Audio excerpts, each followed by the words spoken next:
Hi, it's Stephanie with Savoir Faire. Today, I want to talk to you about what I've learned from 2 seasons of hosting and producing a podcast. In case you didn't know, a year ago, I launched a podcast called 40 Drinks. What's it about? Well, most people start feeling an ick as they approach age 40, like one or more aspects of their life is wrong and they don't know how to make it right. And whoo boy, have I been there and made a mess of that. However, when I hear stories from people who successfully made it through the ick, it helps me understand things about myself. And on the podcast, I talk to people who made it to the other side and created lives that fit them perfectly. I want listeners to tap into our stories and experience to help them emerge from their own ick and maybe even avoid some of the mistakes we made along the way. So far, I've completed and published 40 episodes of the 40 Drinks podcast. And what have I learned? Well, I used the old adage about having a child a lot. If I knew how much work it was, I might not have done it.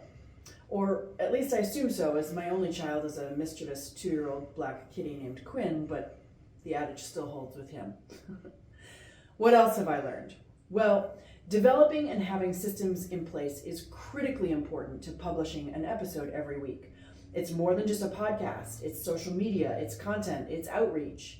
And as with everything else I do, a good team is essential. Other than the recording and editing of the audio, producing a podcast is a lot like having another client. We do a lot of the same tasks and use a lot of the same tactics.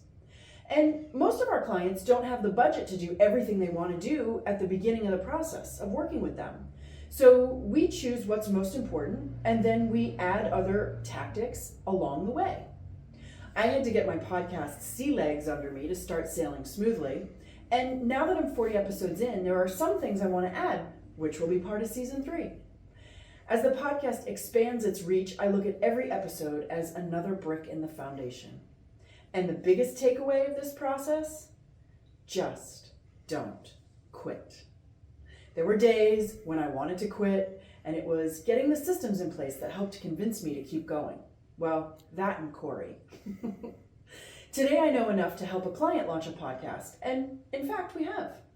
So podcasting is just another way we can help you make your marketing matter.